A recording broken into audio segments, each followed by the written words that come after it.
Mohammed, congratulations on this show, dude. It's really a ton of fun. And your premiere episode alone, you knocked it out of the park. That means a lot to me, Sean. From someone like you, it's very important. You were burdened with a glorious purpose in directing the first episode of Moon Knight, which is the introduction of this character in live action. First time he's ever been done. What did you really want to accomplish with the premiere and make audiences understand right away? Usually when you get a TV show, you have the time. The best thing about TV show is you can expand on the character. But actually we had only half of the time because we had Steven and then we had to introduce Mark. So it was very important, as you need to understand who he is and identify with him and fall in love with him as fast as possible. And yet we have horror elements, comedy, action, and drama. So it was very important to put all that together and blend them all together and and in the same time, bring who I am. I knew that Marvel hired me for a reason. I had a vision I felt like I was born to tell that story. I had a 200-page pitch, which became the show later on. I pitched it with my Sarah Gohar, my wife and producer in everything that I've done. And she's a producer in this show. And I wanted to bring that. One of the most important scenes that we added, me and Sarah, that I loved was the steak scene, for example. To me, this is the moment that you really, the audience, identify with Steven and understand that even a small thing, it's not easy for anyone, Brandon. It's something hard. Even like dating is hard on someone who has DID. So the moment Oscar came in, we decided we need to do this, to make this into a character study. We needed to feel that this is different, and we stripped it. We stripped it from all the action and all those things. It needed to stand on its own. So if you cut all the action and stuff, you still want to understand and learn about Mark Steven's struggle to learn to live with themselves. Well, I think it's amazing the way you guys did the first episode and you show us Steven's perspective, which means there's kind of gaps in the story as an audience. And that means we're experiencing what Steven is experiencing. I've never seen anything like that. How did you guys kind of develop the idea of, well, we're going to show this through one lens before we expand the character and therefore expand the lens? Well, first of all, we have to give it to Jeremy Slater, because there's so many iterations of Moon Knight and all of them are interesting, but to take the story and make Steven into someone that everyone can identify with him, and all of a sudden that person discovers that he has a different identity, which is a superhero, a genius pitch. I love that. I tried to take that and to disorient the audience as exactly Mark and Steven. And by the way, one of the scariest thing for me as a storyteller was the switch. When, okay, we love Steven now, and all of a sudden, switch. Now we're with Mark, someone you know nothing about. He looks like him. He's completely different. And he seems like a harder guy to fall in love with. But again, I think we succeeded in that. At least that's what, anyway, the people who saw the episodes are telling us. But I mean, I love that disorientation, and it's exactly living through DID. Very important to point out that as respectful as we were dealing with DID using experts and everything, this is not an accurate depiction of DID because it's still blended in the superhero world and it's a bit fantastical. But I still would say that people are going to learn about it just like as I did. Well, I appreciate you pointing that out. I've seen you talk a bit about, bringing accurate representations of Egyptian culture to the series, which is something I know is important to you. But that doesn't only mean in terms of like sequences and tone of the show. I think that it also means locations and sets and crew members. I'd love to hear about creating those opportunities and what sort of authenticity that helped you bring to Moon Knight. It's something that was in my mind before even getting this job. The idea of always seeing Egypt portrayed in not the right way, seeing the pyramid, seeing us always like very primitive, seeing through this Orientalist point of view, falling through all the tropes. So it was very important to reverse that. You see Layla, very strong female. Ironically, if you saw any of my movies, I directed 3 movies. All of them has like the strongest person in those movies are women, just like my mom, like my sister, my wife, my daughter. So that was very important. And seeing Egypt as it is, as it's really is a big urban city that has everything. It has the desert, but it has skyscrapers. It has everything. That was very important. And even the music that is shared in the show, the Egyptian music, it's different than I'm sure every time you see it in a Western point of view, it's always bland old music that you don't connect to.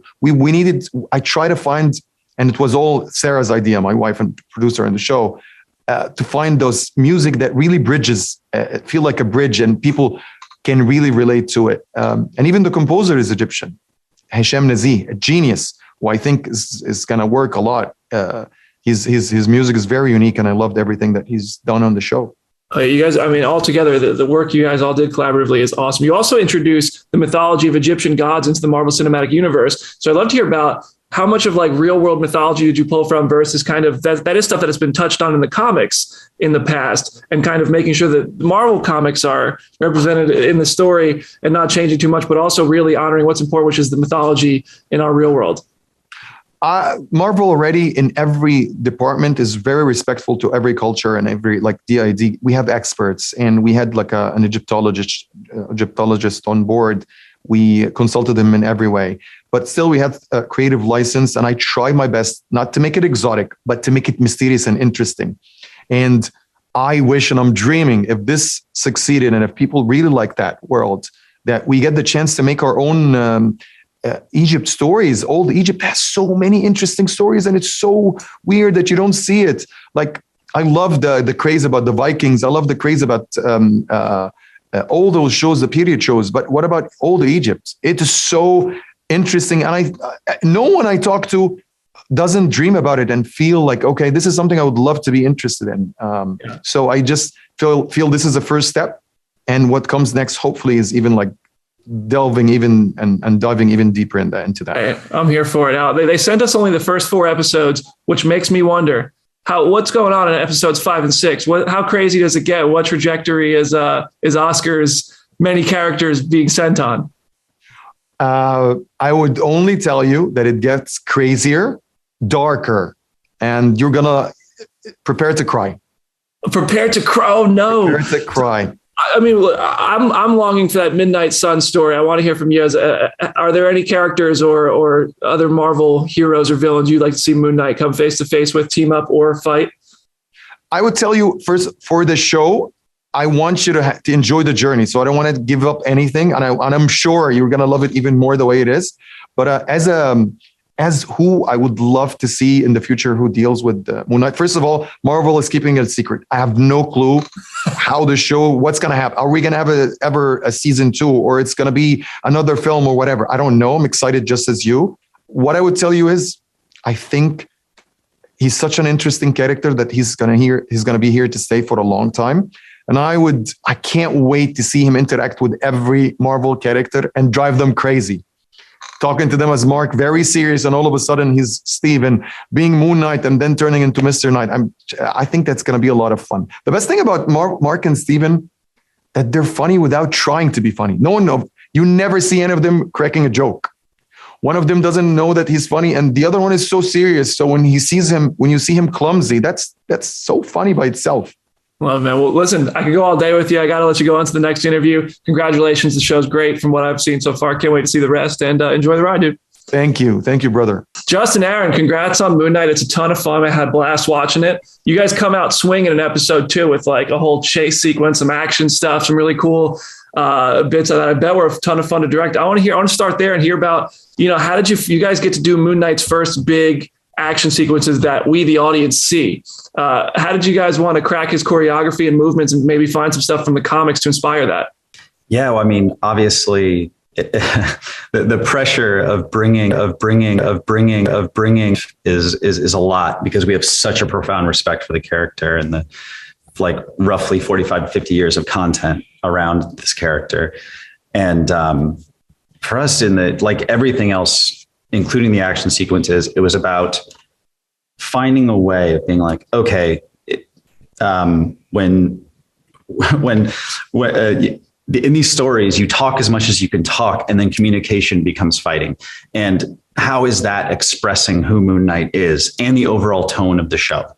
Just trying to make the fights like nothing you've ever seen, making them weird, just giving them something that's different from the usual operatic treatment of a big fight sequence. Something that you just made me realize is what's very cool about being able to, make an origin story essentially is he's learning so much about himself as he gets into his first fights.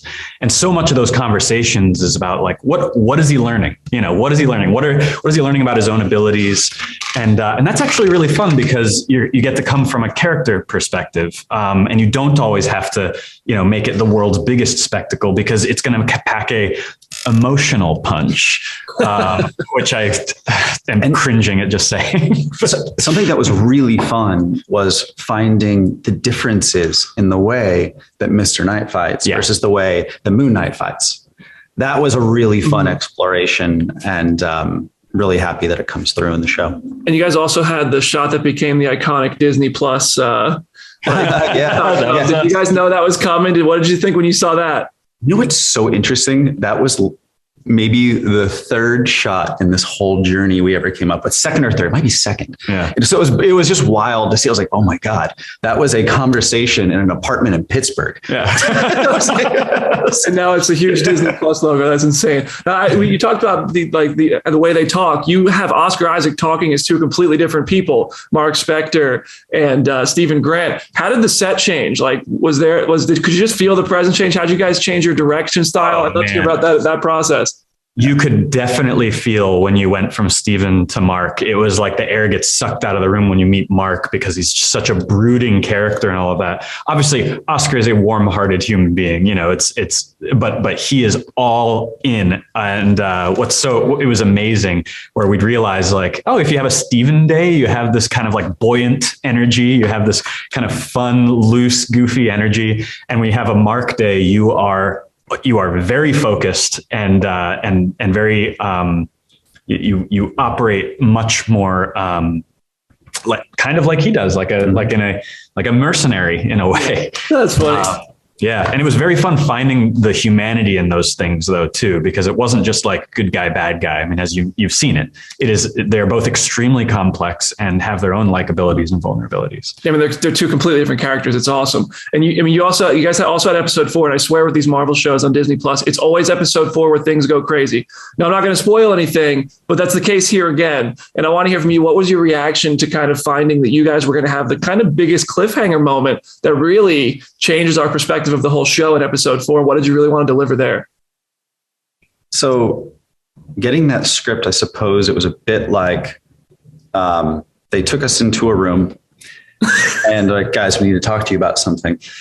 And they opened this large case and it was Excalibur. The golden light shined on us. Like Pulp Fiction. And then we picked it up and it turned into a script.